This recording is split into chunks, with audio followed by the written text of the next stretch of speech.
नमस्कार दोस्तों, आप सभी का स्वागत है।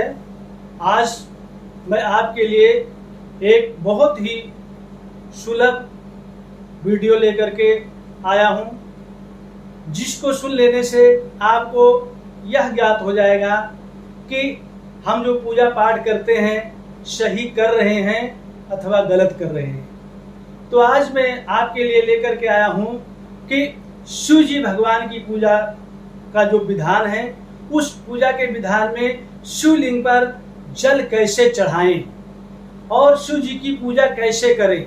इस पूजा को प्रायः बहुत सारे लोग करते हैं, लेकिन शायद विधान से हम वांछित रह जाते हैं और विधान नहीं जान पाते हैं। इसीलिए पूजा करते करते सारी उम्र निकल जाती है, फिर भी हमें भगवान की कृपा प्राप्त नहीं होती है। तो आइए दोस्तों, आज मैं आपको उसी पूजा के बारे में, शिव जी पर किस प्रकार से जल अर्पण करना चाहिए, शिव जी की पूजा किस प्रकार से करना चाहिए और कौन कौन सी वस्तु शिव जी को चढ़ानी चाहिए, वो सब मैं आपको बताऊंगा। सर्वप्रथम मैं आपको बता देना चाहता हूं कि जब तक मन में श्रद्धा और भक्ति नहीं होगी, तब तक आप कुछ भी कर लो, आपको कोई फल प्राप्त नहीं होगा। क्योंकि पुराणों में और वेदों में कहा गया है कि विश्वासम फलम दायकम, विश्वास से ही हमें फल प्राप्त होता है। जब तक हम विश्वास से पूजा नहीं करेंगे और श्रद्धा और भक्ति से भगवान के समर्पण भाव नहीं दिखाएंगे, तब तक हम कुछ भी कर लें, करोड़ों का दान कर लें, लेकिन हमें कुछ पुण्य और फल नहीं प्राप्त होता। तो आइए हम जानते हैं कि शिव जी की पूजा हमें कैसे करनी चाहिए और किस प्रकार से करनी चाहिए। प्रायः आप लोगों ने देखा होगा कि लोग मंदिर में जाते हैं, सोमवार आया और सोमवार को घर से आए और घर से ही आकर के और शिवालय में जाकर के और जो है मंदिर का ही पानी और मंदिर का ही लोटा और मंदिर की ही धूप सब जो है भगवान शिव जी को अर्पण करके चले जाते हैं और प्रार्थना करते हैं, पूजा करते हैं। और फिर जो है कुछ दिन ऐसा निकल जाता है, साल 2 साल 5 साल, तो मन में भाव ये आता है कि मैं इतने दिन से पूजा कर रहा हूं, लेकिन मुझे तो कुछ मिला ही नहीं, प्राप्त ही नहीं हुआ। तो दोस्तों, अब मैं आपको बताना चाहता हूं कि कुछ पाने के लिए कुछ परिश्रम करना बहुत जरूरी होता है। अगर आप कुछ परिश्रम नहीं करेंगे तो फल नहीं मिलेगा। उदाहरण के लिए, जैसे आप सर्विस में जाते हैं, आपकी नौकरी लगी है, आप सर्विस कर रहे हैं और अगर आप घर बैठे ही रहें और ऑफिस ना जाएं तो आपको कुछ प्राप्त नहीं होगा। ठीक इसी प्रकार से अगर आप मंदिर की ही सारी वस्तुएं इस्तेमाल कर रहे हैं तो आपको फल कहां से मिलेगा। दोस्तों, मैं आज आपको ये सच्चाई बताना चाहता हूं। बात कड़वी बेशक लगे, लेकिन ये सत्य है। अगर इस बात पर आप आ जाते हैं तो आपका जीवन पूरा का पूरा बदल जाएगा। आइए हम जानते हैं कि किस प्रकार शिव जी की पूजा करते हैं। दोस्तों, शास्त्रों में लिखा गया है कि शिव जी भोले भंडारी हैं, थोड़े में ही प्रसन्न हो जाते हैं। इनको बहुत कुछ नहीं चाहिए, लेकिन श्रद्धा और भक्ति अवश्य देखते हैं। तो सर्वप्रथम शिव जी की पूजा के लिए आप घर में जब शिव जी की पूजा के लिए जा रहे हैं तो घर से ही आपको पूजन की सभी सामग्री लेना है। पूजन यहाँ तक कि आपको जो है जल भी घर से ही लेकर के आना है। लोटे के जो लोटा है आपका, तांबे का हो अथवा पीतल का हो, यह पात्र सबसे उत्तम बताया गया है। तांबे के या पीतल के पात्र में जल लेके आना चाहिए। ध्यान रहे कि तांबे के पात्र में दूध कभी नहीं लेके आना चाहिए, ना तांबे के पात्र में दूध चढ़ाना चाहिए, अन्यथा सारा पुण्य पाप में बदल जाता है। तो आप पीतल का लोटा लें और उसमें गंगा जल, दूध, दही, जो कुछ भी आपके पास सामर्थ्य है वो घर से ही लेकर के आए। और यहाँ तक कि आप घर से निकल रहे हैं तो हो सके तो आप चप्पल या जूता ना पहने, नंगे पांव शिव जी के भगवान के मंदिर में आए। और ऐसा कर्म अगर करते हैं और फिर आप शिव के मंदिर में आकर के और शिव भगवान को जल अर्पण करते हैं मेरी बताई हुई विधि से, तो आपकी सभी मनोकामनाएं अवश्य परिपूर्ण हो जाएंगी, इसमें बिल्कुल संदेह नहीं होगा। अब आप नंगे पांव और घर से ही जल और पूजन की सभी सामग्री लेकर के आते हैं तो सर्वप्रथम शिव जी के मंदिर में जाकर के और शिव जी को नतमस्तक होकर के प्रणाम करना चाहिए।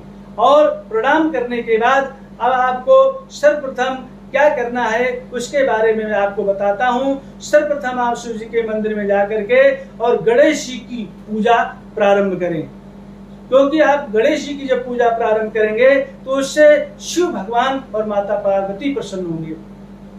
आप शिव जी की पूजा करने जा रहे हैं तो सर्वप्रथम गणेश जी की पूजा करना चाहिए, क्योंकि भगवान शिव ने गणेश जी को स्वयं वरदान दिया है कि जो मनुष्य सर्वप्रथम गणेश जी की पूजा करेगा समझ लो वो मेरी पूजा कर रहा है, उससे मैं अत्यंत प्रसन्न हो जाऊंगा।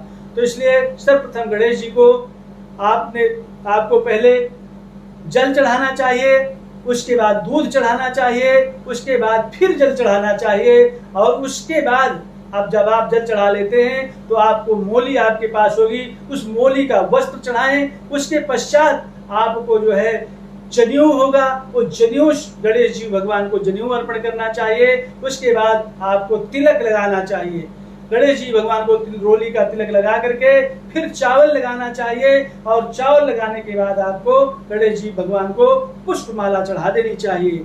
पुष्पमाला चढ़ाने के बाद आपको जो है भगवान गणेश जी को फल चढ़ाना चाहिए, और फल चढ़ाने के बाद आपको जो है गणेश जी को फिर जो है मिठाई चढ़ानी चाहिए, मीठा, और उसके बाद फिर आपको भगवान गणेश की प्रसन्नता के लिए तांबूल का पत्ता, पान, सुपारी, लौंग, इलायची इत्यादि चढ़ाना चाहिए।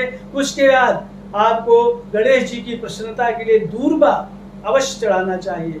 गणेश जी भगवान को दूर्वा सबसे ज्यादा प्रिय है। आप दूर्वा चढ़ाने के बाद आप गणेश जी को दक्षिणा चढ़ाएंगे, जो भी आपके पास भगवान ने दिया है सामर्थ्य के अनुसार वो दक्षिणा चढ़ाएंगे। और जब इस प्रकार से आप गणेश जी की पूजा करेंगे तो भगवान गणेश रिद्धि सिद्धि के प्रदाता हैं और सब कुछ देने वाले हैं, वो प्रसन्न होकर के आपकी मनोकामना पर पूर्ण कर देंगे। इस प्रकार आपको गणेश की पूजा सर्वप्रथम करनी चाहिए। फिर आपको माँ पार्वती की पूजा करनी चाहिए इसी विधान से, जैसे मैंने विधान बताया है। उसके बाद आपको कार्तिकेय भगवान की पूजा करनी चाहिए इसी विधान के अनुसार। फिर आपको जो है नंदीश्वर भगवान की पूजा करनी चाहिए, जो मैंने सर्वप्रथम विधान बतलाया था। फिर भगवान शिव जी की पूजा करनी चाहिए, जिस प्रकार से मैंने ये सारा विधान बतलाया उसी प्रकार से भगवान शिव जी को समर्पण करना चाहिए। और समर्पण करने के पश्चात फिर जो है शिव जी को एक लोटा जल अर्घ्य के रूप में भगवान शिव को अर्पण करना चाहिए। जब आप अर्घ्य के रूप में शिव जी भगवान को एक लोटा जल अर्पण करते हैं तो उससे शिव जी अत्यंत प्रसन्न होते हैं। और इस प्रकार से जब आप पूजा कर लेते हैं तो शिव जी की कृपा आपके ऊपर और आपके परिवार के ऊपर स्वतः बरसने लग जाती है। तो दोस्तों, शिव जी की कृपा पाने के लिए आपको मेरे बताए हुए विधान के अनुसार यह पूजा अवश्य करनी चाहिए। बताया गया है आपको कि बेलपत्र शिव जी भगवान को अत्यंत प्रिय है, इसलिए अब कई लोग बेलपत्र तो चढ़ाते हैं, शिव जी को चढ़ाते चढ़ाते उम्र बीत गई, लेकिन बेलपत्र चढ़ाने का विधान उनको पता ही नहीं है। कहते हैं कि एक बेलपत्र चढ़ाने से 1000 कन्यादान करने का फल प्राप्त होता है। तो इसलिए लेकिन बेलपत्र चढ़ाना किस विधान से है उसे जरूर जान लेना चाहिए। मित्रों, आइए हम बेलपत्र चढ़ाने की विधि आपको बताते हैं। आप बेलपत्र स्वयं ना तोड़ें, आप माली से खरीदें या किसी और से मंगा करके आप चढ़ाएं, लेकिन स्वयं अपने आप बेलपत्र तोड़ करके नहीं चढ़ाना चाहिए, पाप लगता है। और जब आप बेलपत्र चढ़ाने जा रहे हैं तो आपका बेलपत्र बिल्कुल खंडित नहीं होना चाहिए, कहीं से भी टूटा फूटा या छेद वाला बेलपत्र नहीं होना चाहिए। अगर ऐसा आप चढ़ाते हैं तो आप अगर खंडित चढ़ाते हैं तो आपको पाप लगेगा। और बेलपत्र 3 पत्ती का ही होना चाहिए, अगर 3 पत्ती का बेलपत्र नहीं है तो चढ़ाने का कोई लाभ नहीं है दोस्तों। और बेलपत्र अगर आप चढ़ा रहे हैं तो जो बेलपत्र की डंडी है उस डंडी का जो पिछले का भाग है थोड़ा सा जो मोटा होता है, उस मोटे वाले भाग को बेलपत्र की डंडी को तोड़ देना चाहिए, फिर बेलपत्र भगवान शिव जी को अर्पण करना चाहिए। और दोस्तों, बेलपत्र चढ़ाते समय आपको यह मंत्र अवश्य बोलना है। अगर आप यह मंत्र बोल करके बेलपत्र चढ़ाते हैं तो भगवान शंकर की कृपा आपको अवश्य प्राप्त हो जाएगी। वह मंत्र यह है, आइए हम उस मंत्र को जानते हैं। त्रिदलम त्रिगुणाकारम त्रिनेत्रम च त्रिधादम त्रिजन्म पाप संहारम बिल्वपत्रम शिवार्पणम। इस मंत्र को बोलते हुए अगर आप शिवलिंग पर 108 बेल की पत्ती चढ़ा देते हैं किसी भी सोमवार के दिन, तो मैं आशा ही नहीं पूर्ण विश्वास के साथ कहता हूं कि आपकी जो भी मनोकामना होगी भूतल पर भगवान शिव की कृपा से आपकी वो सभी मनोकामनाएं परिपूर्ण हो जाएंगी। तो दोस्तों, ये शिव जी पर जल चढ़ाने का विधान था और किस प्रकार से बेलपत्र शिव जी पर अर्पण करना चाहिए वो विधान मैंने आपके समक्ष प्रस्तुत किया। मुझे आशा है कि यह मेरी बात आपको जरूर पसंद आई होगी। अगर यह वीडियो आपको अच्छा लगे तो कृपया आप कमेंट में हर हर महादेव अवश्य लिखेंगे। इसी के साथ आपके ऊपर भगवान शिव की कृपा बनी रहे। आपका दिन शुभ हो। जय श्री राम। हर हर महादेव।